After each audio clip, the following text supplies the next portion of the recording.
upang makatiyak na ligtas at walang anumang sunog na maaaring maganap sa loob at labas ng tindahan at pagawaan ng paputok sa Bukawi, Bulacan. Kahapon, sama-samang dumaan sa safety at proper handling sa firecrackers at pyrotechnic device ang mga nagtitinda at gumagawa ng paputok sa Bukawi. Ayon naman sa mga dealer ng paputok dito sa Bukawi, mahalagang matutunan nila ang paraan ng paggamit ng fire extinguisher at kaalaman sa smoke detector. Sakaling magkaroon ng sunog ay agad nilang mapula ang apoy. So according po sa fire code, kinakailangan po natin ng fire safety seminar and fire drill.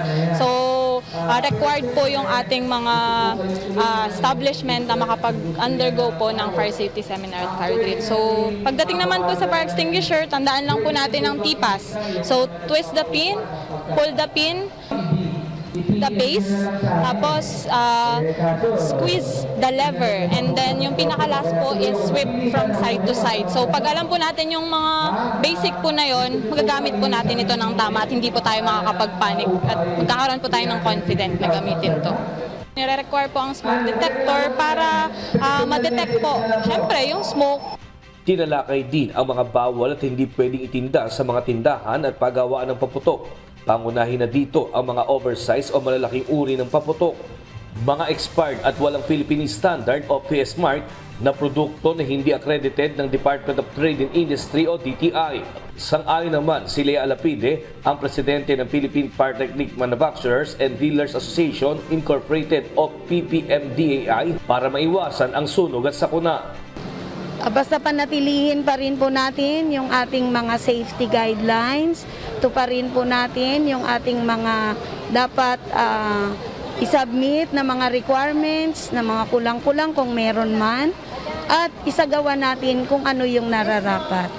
Samantala, sinabi naman ni Bukawi Vice Mayor Sherwin Tugna, matagal na ang industriya ng paputok sa Bukawi, pero kailangan pa rin ang iba yung pag-iingat at hindi dapat makampante ang mga nagbebenta. Dahil buhay ang kapalit nito sa sino mang magpapabaya at madidisgrasya. Napakahalaga ng safety sa pag-handle ng mga paputok at pailaw dahil alam naman natin na pulbura yan.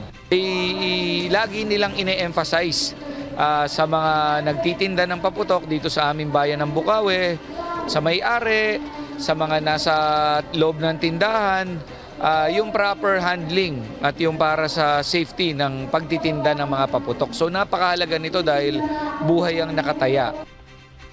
Hindi naman papayagan na magbukas ng tindahan ng paputok ang isang individual na walang license permit mula sa mga local government unit at Camp Crame. Sa Bukawi, 10 lamang ang may license permit to manufacture. Sa bayan naman ng Santa Maria ay 7, sa San Rafael ay 1. Samantala, ang license permit fee para sa manufacturer ay 10,000.